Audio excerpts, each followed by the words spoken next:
आनंद किसे कहते हैं? देखो, संसार में मजा मिलता है। आप लोग जब कहीं जाते हो तो आप क्या कहते हो? महाराज बड़ा मजा आया, वहां घूम करके आए, बड़ा मजा आया। लेकिन जब सत्संग में आते हो तो क्या कहते हो? बड़ा आनंद आया। मजे में और आनंद में बहुत फर्क है। मजा भौतिक वस्तुओं के आधार पर आप प्राप्त कर सकते हो, लेकिन आनंद अगर प्राप्त करना है तो केवल और केवल भागवत की सन्निधि से ही प्राप्त हो सकता है।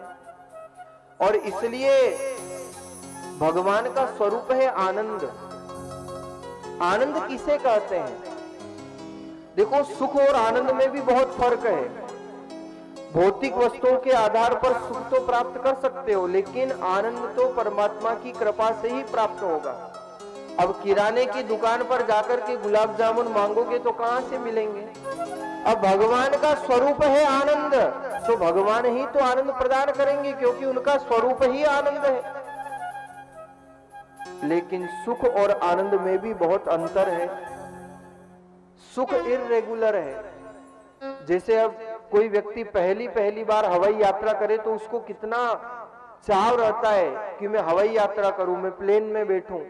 पर जब वो हवाई यात्रा अगर उसके जीवन का एक हिस्सा बन जाए और फिर उससे जाकर के पूछो क्यों भैया मजा आ रहा है, वो हाथ जोड़कर कहता महाराज इससे तो मैं घबरा गया हूं, मैं तो सोचता हूं बहुत जल्दी ये समय निकले तो मैं अपने स्थान पर पहुंचूं। एक दिन वही व्यक्ति था जिसे वह वस्तु एक सुख प्रदान, उससे उस वस्तु से सुख प्राप्त हो रहा था, वो वस्तु से सुख प्रदान कर रही थी, लेकिन कालांतर में समय निकलते निकलते वो सुख समाप्त हो गया और वही उसके दुख का कारण बन जाती है। यही अंतर है सुख और आनंद में। सुख इर्रेगुलर है जो एक दिन समाप्त हो जाएगा, लेकिन आनंद रेगुलर है जो सदा सर्वदा बना रहता है। अब आप पूछो किसी से, आप रोज मंदिर दर्शन करने जाते हो तो आप क्या कहते हो? महाराज बड़ा आनंद आया।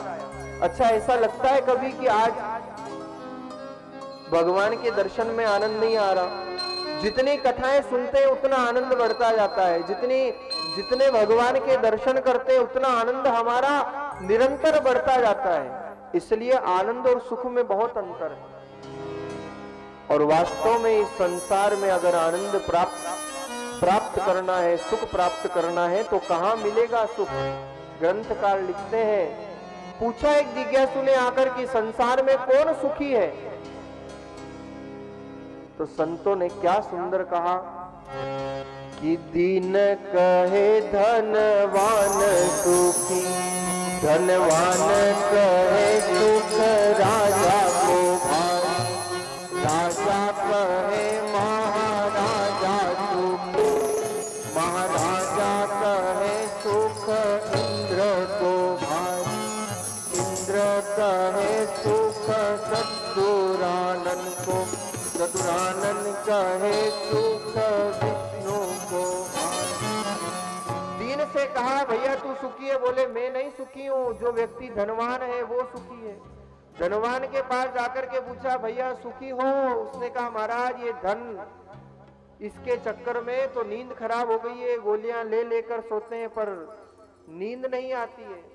न दीन सुखी है न धनवान सुखी है। राजा से जाकर के पूछा आपको तो सत्ता प्राप्त है, आप सुखी हो? बोले नहीं महाराज ये सत्ता सुख नहीं, ये तो दुख का कारण है। ब्रह्मा जी से पूछा, इंद्र से पूछा, भगवान विष्णु जी से पूछा, लेकिन सब कहते हैं कि वास्तव में हम सुखी नहीं है। तो सुखी कौन है? तुलसीदास विचार कहे, तुलसीदास विचार कहे, हरि भजन बिना सब जीव दुहाई। गोस्वामी जी महाराज कहते हैं केवल और केवल भगवान का नाम का आश्रय प्राप्त करने वाला इस संसार में सुखी है और कोई संसार में सुखी नहीं। इसलिए स्वामी रामचरण जी महाराज ने कहा कि सुख का सागर राम है और दुख का भंजन हार, राम चरण तजिए नहीं भजिए बार। अरे जिस सुख को प्राप्त करना चाहते हो, वो परमात्मा तो हमारे आराध्य राम तो सुख के सागर है। और आप में कितनी क्षमता है कि उस सागर में से आप कितना जल निकाल सकते हो। एक गिलास, एक लोटा, एक बाल्टी या पूरी पाइपलाइन जोड़ करके अपने घर ले आओ। ये आपकी क्षमता पर निर्भर करता है, ये आपकी पात्रता पर निर्भर करता है। कोई तन दुखी, कोई मन दुखी, कोई चिंताग्रस्त उदास, थोड़े थोड़े सब दुखी, एक सुखी राम के दास। उस परमात्मा के दास, उस परमात्मा के कृपा पात्र ही संसार में सुखी हो सकते हैं। अब देखो ना, हम बाबा जी एक ही ड्रेस में सुखी, और आप लोग रोज यही दुख का कारण कि पहने क्या। सबसे बड़ा दुख तो यही है, सुबह उठते ही महाराज पहने क्या, और इन माताओं बहनों के दूसरा दुख बनाए क्या। ये इन दो कार्यों में जीवन पूरा हो जाता है, पहने क्या और बनाए क्या। ये भाई लोग बड़े हंस रहे हैं, पर चिंता मत करो, इनका भी नंबर आने वाला है अभी। जैसे आपके दो समस्या है ना, बनाए क्या और पहने क्या, वैसे इनकी तीन समस्याएं। आप दो काम करती हो, ये तीन काम करते हैं। जीवन में तीन ही काम करते हैं भाई लोग। एक तो भागा दौड़ी, कहीं भी जाओ तो भागा दौड़ी करनी पड़ती है। दूसरी हाथा जोड़ी, और कहीं बच जाए तो फिर माथा फोड़ी। ये तीन काम में जीवन पूरा हो जाता है।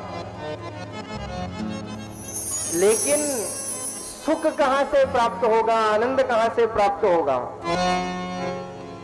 अच्छा, कथा में आनंद प्राप्त होता है कि नहीं होता है? कैसे होता है?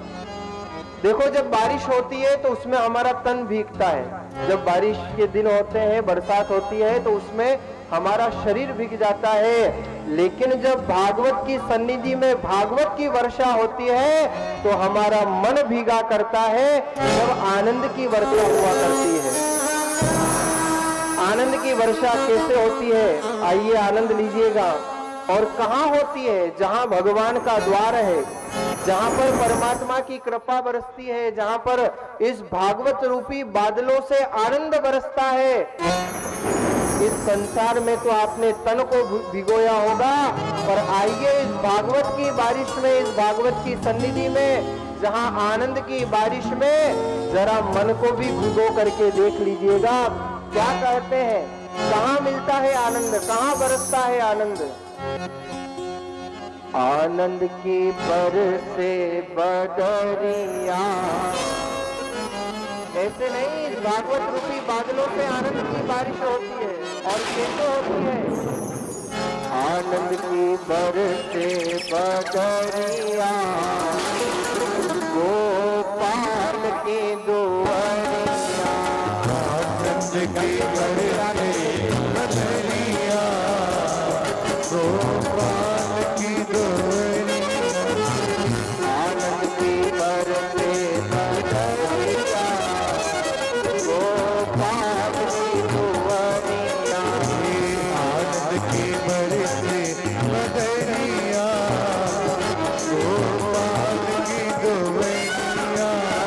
राम के दुआरिया मेरे राम के दुआरिया, राम की दुआरिया, गोपाल की दुआरिया।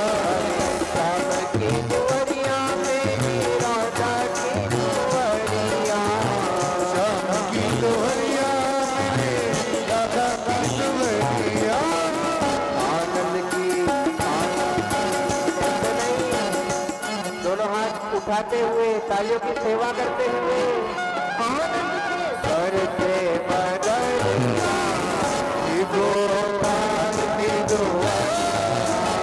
आनंद की बरसे बदरिया, गोपाल की दुआरिया।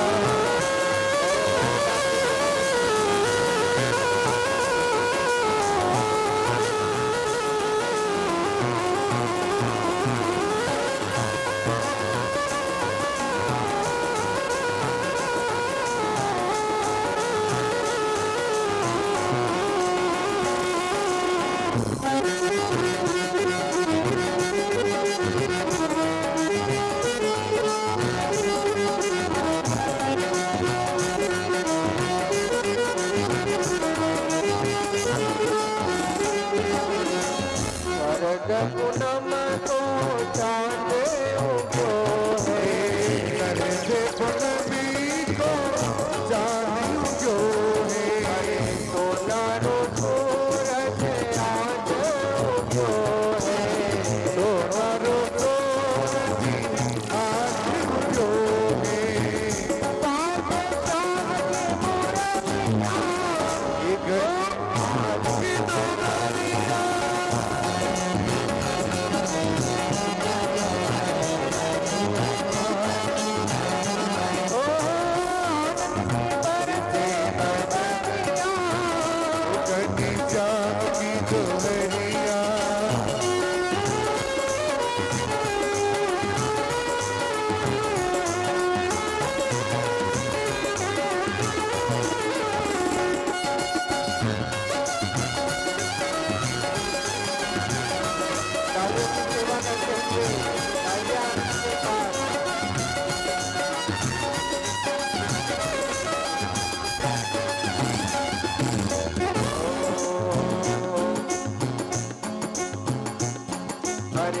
दादर मोर पपिया जहाँ बोले, दादर मोर पपिया जहाँ बोले, दादर मोर पपिया जहाँ बोले, दादर मोर पपिया जहाँ बोले,